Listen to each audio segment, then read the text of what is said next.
Hi, everyone. Hola todos. Bienvenidos. Welcome, everyone, to another episode here at Bella, where we love highlighting women entrepreneurs doing such good things in our communities. And I'm super happy, excited, thrilled, all those verbs I can throw out there to have with us today, Dani Solorio from Compton Health Bar. She is a super incredible person. I've been following her on Instagram for some time. And so I'm really excited to have this conversation with you. Bienvenida, Dani. Thank you so much, Lucia. I'm so excited. Thank you for inviting me. Of course, we're just excited to hear your story and your journey into business ownership and everything that comes with that. So we're going to just get started in the conversation and just want to hear a little bit about you. Like, tell us who you are. Who is Dani? How did the concept of Compton Health Bar even, come to fruition? But tell us about you a little bit. Oh man. Well, let's see. I'm originally from Zacapu, Michoacan. I came here. My parents brought us here when I was 6, and I actually grew up in Linwood, and which is right next to. It's a community right next to Compton. A lot of people know Linwood as Compton Junior because very similar in culture, in demographic, and and even the issues that plague the city of Compton. We faced a lot of this stuff, growing up in Linwood. And I grew up as part of the undocumented community. It wasn't until 2017 actually that I got a green card. And when you grow up in that community, well, during the time that I was growing up, for example, when I was in high school, there was no DACA, there was no scholarships for undocumented students. So I knew when I was in high school that my only path was going to be very similar to my parents, where I was just basically working at, warehouses, restaurants, any jobs that take us, without papers, como decimos, And so I did, I remember I graduated on a Friday from Linwood High School. And that following Monday, I joined my mom at the warehouse where she was working at. And it was at an Adidas warehouse. And the work was grueling. It was heavy. I was like, oh my God, it was a whole newfound respect for my parents after doing that for, I think it was close to a year that I worked there. And then after that, I went to work for a restaurant for a little bit. And those jobs taught me that, okay, like, this is not what I want for myself. My parents already did this. There has to be a different path. And that's when that's when the road to entrepreneurship began. Shortly after that, I landed a job at Blockbuster, and that was so this is still my favorite job because that led to my first business, which was a video store. Oh, nice. I was working at Blockbuster at the time, and this was like 2007, 2008. And my best friend's family had just acquired a little video store inside the Del Amo swap meet, which is a little swap meet. It's an indoor swap meet. It's officially Compton, but it's actually unincorporated LA. Like we have a Compton zip code. It's right outside of Compton, but it's unincorporated LA. And so I started working for them, and during my days of Blockbuster, and shortly after I started working, my friend comes up to me and he's like, you know what, it's not working out. We're not making a lot of money. I think we're gonna shut it down unless you want to take over this video store, and no la pagas en pagos, like giving payments. And I was like, heck yeah, like this is it was an opportunity to be a business owner, to be an entrepreneur. I was like, and I'd never owned a business until then, but I was like, I mean, this is an opportunity to start, to work for myself, to, do something different. And so I was like, yeah, I'll take it. I'll take the video store. And this is around the time when Netflix was just starting their streaming service. So it was a shaky time, but thankfully, I was able to make it successful enough that shortly after, when the health store, which was right across the aisle from the video store, became available. And it was this little, like 13 by 13 spot, little un puestecito, as we call it, inside the swap meet. And they all they sold was vitamins, Nature Sunshine products, a few Herbalife things here and there.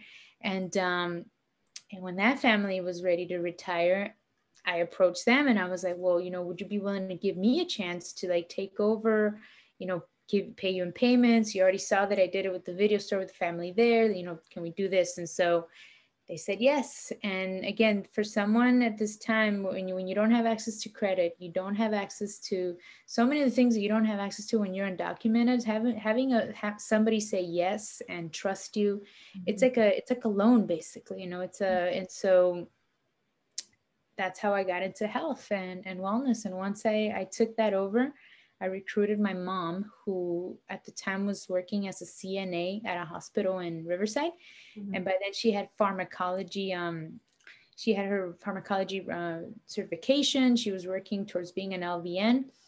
But I told my mom, come with me, come with me on this, health, you love health. We've grown up with los conocimientos, from my grandmas, let's give this vitamin store our twist, give it our personality, give it our, do something else with it. I want to take it in another direction, but I'm going to need some help. And so my mom comes over with me, and that was a very first iteration of what became Compton Health Bar eventually. And so that was the very first iteration of the store. After that, it grew big enough that we were able to take over the biggest space in the entire swap meet. And this was from 2012 up until 2018 that we finally left the swap meet, after growing enough. And now we have our own, retail store in Compton, the city of Compton. And I like to think of it as beyond just being a health and wellness store. It's a community space. And we've now been there for just a little over 2 years, and it's kept on growing. So that's really amazing. I love how what I see is, that it's your business, it's your storefront. It's very inviting. It's very bright, and folks come in, and then I see that you kind of holistically care about your customers, right? Like they come in and you're not just kind of selling the product, but you have other concepts to your business, right? So I think I've seen like even like cooking, like different things, or you give consultation or like coaching about, what remedies might work better. Or so speak to a little bit more about like the bigger vision and mission and purpose of your business. absolutely. Thank you for that question. And well, over the years, since we've been, in this industry, I've taken different courses, different certifications, different classes, and I have certification like in nutrition, and so learning what I've learned about health, and even through my own health, issues, I've learned that it's a holistic approach. The herbs are just a small portion of the equation, but at 80% of our health is dependent on what we eat, what we consume, who we're around, the environment that we're in. I often tell my clients, because one of the top things that I hear from lots of my clients is like, I want to detox. When I do one-on-one consultations with folks, the top concern is always, I want to detox. And I'm like, okay, let's detox. But let's keep in mind that when we're talking detoxing, we're not just talking what's going on, the toxins in our body, but I want you to think about what toxins are in your environment. What people are toxic around you, what content you might be, consuming, whether it's on TV, on the news, on the radio. And of course, we want to stay informed, but there's a balance that we want to strike before all of a sudden we're only consuming toxins. And so we often talk about not just the plants that can help us detox, but also I'm a big proponent of things like yoga, breathing practices, healthy eating. And of course, the more and more we lean into our ancestral practices, I've been recently taken up some classes with curanderos and curanderas, because I remember growing up my whole life, I saw my grandmothers, haciéndonos limpias con huevos and like using herbs and doing all these things for our spirit. And I wanted to understand exactly where that was coming from. Yeah. And unfortunately, my grandmother's passed before I could make, ask all these questions. But as we continue leaning into those practices, I mean, so much of what we need for to be healthy is already in our DNA. It's already in our family. It's already in our ancestors, and the things that they've left us. And so, a big part of Compton Health Bar's mission is not just, our slogan is "Health in the Hood" because that's it's what we do. But Mhm. the on a more big picture scale, what we really want is to help our communities reconnect with our ancestors, with our roots, because the healthier our connection is to our roots, I have found that the healthier we'll be as a whole. Yes. And seeing as where we are, where we're facing environmental injustices, social injustices, like so many different issues, people can't even think about those issues unless we're feeling our healthiest. And Mhm. so part of what we want is that you want to get people healthy so then people can start showing up to those council meetings, showing up to the things that will actually make a difference Mm. for, in our communities. And so it's definitely a broader picture, but it starts with small changes within ourselves. That is so beautiful. Danny, you're so wise.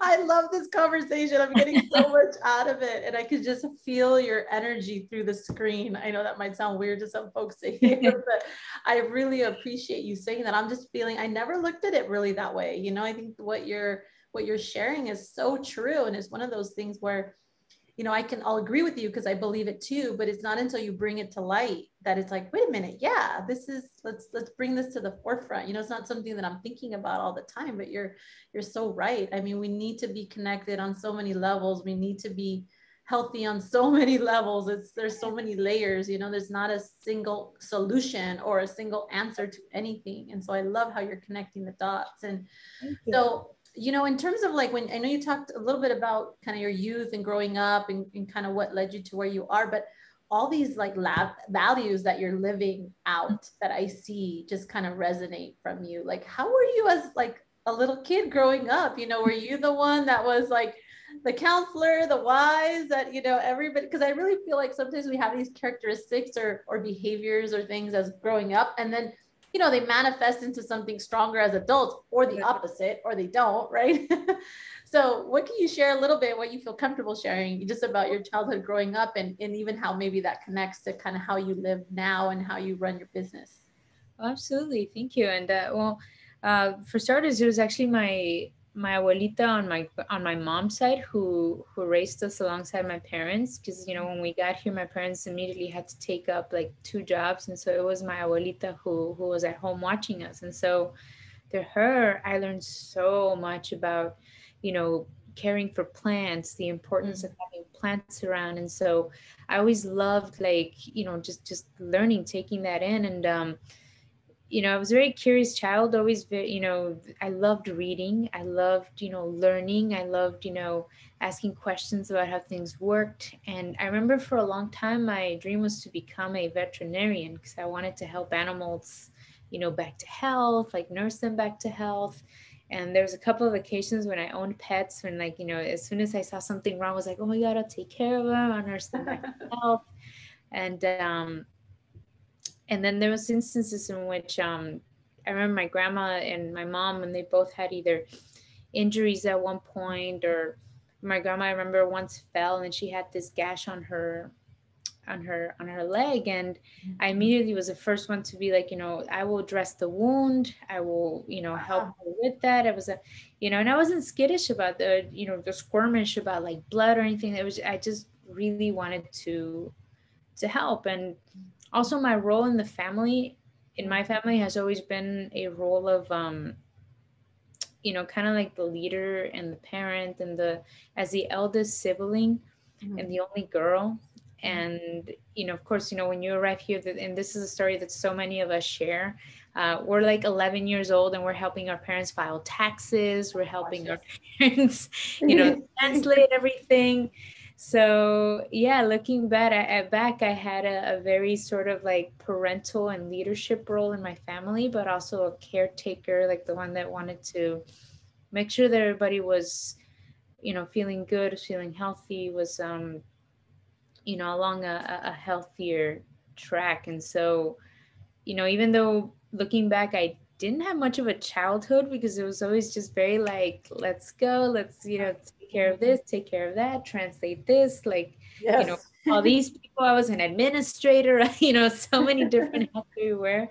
Um, yeah, I think it's those experiences that helped, sort of make me comfortable with the idea of being, you know, having the leadership role that I have in Compton Health Bar, the leadership role that I still have in my family. And nowadays, I don't necessarily want to be a veterinarian, but uh, but I do.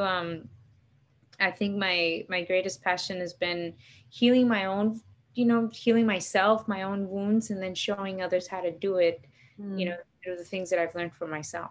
Yeah, that's so beautiful. I love that. And I love how, a lot of how you were growing up and who you are, yeah, it shapes you. And in the beautiful thing is that you're able to like openly express that, right? Through your business, through just your life. I know sometimes we aren't in a place where we can do that. Just your creativity, your innovation, your leadership, like all those beautiful things that make you who you are, you're able to exemplify those, in your business, through your business. So, and thank you for sharing that with the world and with our communities. I think that's just beautiful. So having said all of that, and lots of wonderful things too, we know that sometimes there's challenges being a entrepreneur, being a business owner. So what are some of those struggles or challenges that you faced, whether it was at the beginning of opening up the health bar or, more recently, that you feel comfortable sharing with us? What are some of those challenges, and how did you kind of figure out how to come to a solution or some sort of closure to them? Sure. Well, I mean, at the beginning, as I mentioned before, I mean, the biggest challenge was, not having access to capital, not having access to credit, not having access to, yeah, I didn't know anything about grants. I didn't know anything, and of course, when you're undocumented, there's also that fear piece, sometimes even when things are available to you, you're hesitant because you're like, Right. is this really, you kind of look at it with from a very suspicious lens. And I think a big part of that is because in our community where there's a lot of urban legends, everybody always hears about the person that got deported because like they signed up for this service, and it's probably not that dramatic, but there's all these urban legends. And so that was one challenge I remember. I mean, not having access to, capital to, and so we had to depend on cash management, like smart cash management, depend on the generosity, the kindness, and the trust of family and friends who were able to help. And another big challenge, for even though we were in business since 2012, it literally wasn't until after I got a green card that I even decided to advertise to let anybody know that we were there. Because prior to that, it was very low key, very like, we depended entirely on the word of mouth. So we grew organically, which, I'm proud to say that now, but back then was such a challenge that we had to just entirely depend on word of mouth. Because for me at the time, like big advertising, social media, even like I was not on social media prior to 2017. It's really not advertising our business, advertising what we did. And so, once the green card finally arrived in 2017, it's like this almost imaginary like cage that's lifted from on top of you, that all of a sudden I was like, let's go, let's talk, let's we finally got a social media account, we finally got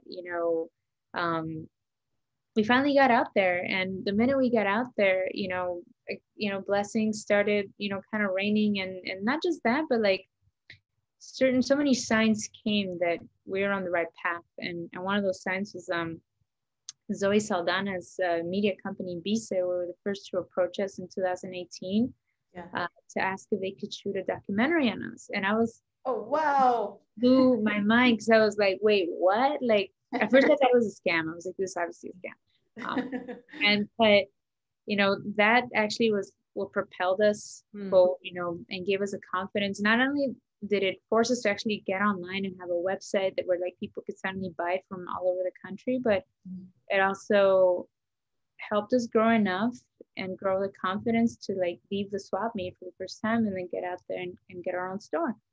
And So those are some of the challenges at the beginning, the access to capital, the, no advertising, it was hard to grow, and we still did it at a much slower pace than most businesses probably, but the growth happened organically, which, in retrospect, I'm very proud of.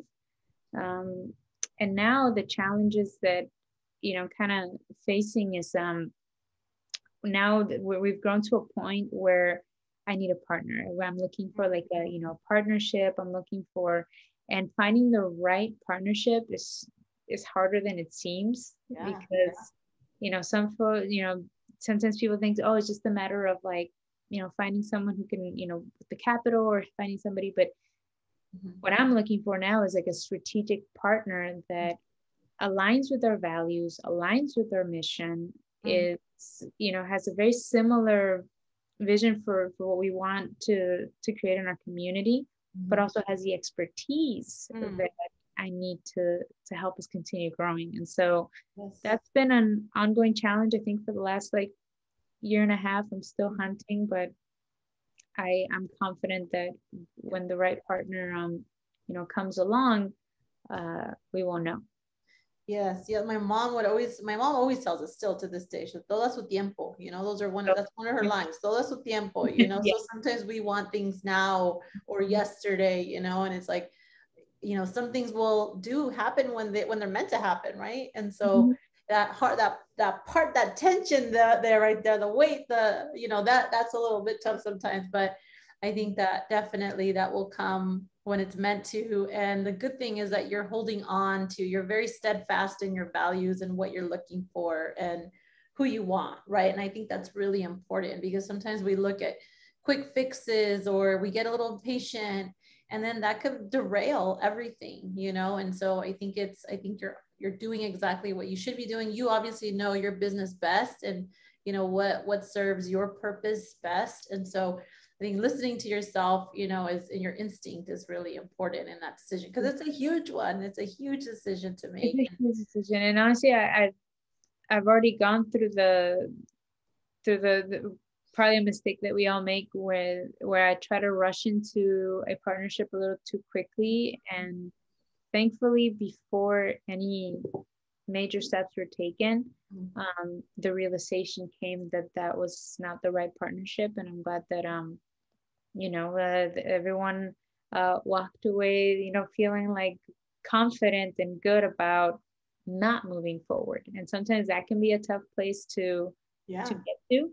But I'm grateful that that we're here still hunting, but at least not in something that that doesn't feel right.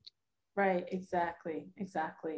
And so for those Latina entrepreneurs, or really any and all entrepreneurs who may be listening to this interview right now, what kind of words of wisdom or advice or tips would you give them as they're kind of rising, in starting their business, or even thinking about starting a business, or even those that have had a business maybe for several years, just what would you want them to kind of take away in terms of just some words of wisdom that you can offer? Well, the biggest thing I think that's helped me, all I can, share is experience. And there's been many times in, along this adventure, it's been almost 10 years now. And there's been many times when I have felt like, almost like doubtful, am I in the right business? Am I in the right, is this what I'm supposed to be doing right now? Is this, and so sometimes, even though we feel that way, there's always going to be signs that we are walking the right path, and I think that's the most important thing that for me has been learning that this is in fact the path that I want to walk. This is what I'm supposed to do. And I'm grateful that I've listened to all those little signs that I've gotten throughout the years, because again, there's been many times when I was like, oh my God, am I even the right person for this mission, for this vision, for this business? Am I like it? Should I just take a job somewhere now that I can, and but But thankfully, I've always asked my ancestors, my spirit guides for the guidance, and sure enough, there's always like those little signs here and there that come. And so it's listening to those signs, listening to our intuition. And that's been the biggest thing too, listening to my own intuition. And the times that I haven't listened to my intuition, there's always been something that happens there that's like, nope, you know better. And so, if I can leave you one message, would be, listen to your intuition, walk in your purpose, and I know that everybody says it, but things will come, like everything will come as we're walking in that purpose. And that, because I think when we're walking in our purpose and our mission and what we're supposed to be doing, you're on a much lower risk of burning out, a much lower risk of, developing the anxiety and the depression that so many of us develop when we're under the pressure of something that's not for us, that's not our purpose, it's not for our mission in this lifetime. So yeah, just listen to that intuition, listen, ask your abuelitos, your abuelitas for the guidance, and look out for the signals, because they always give them to us.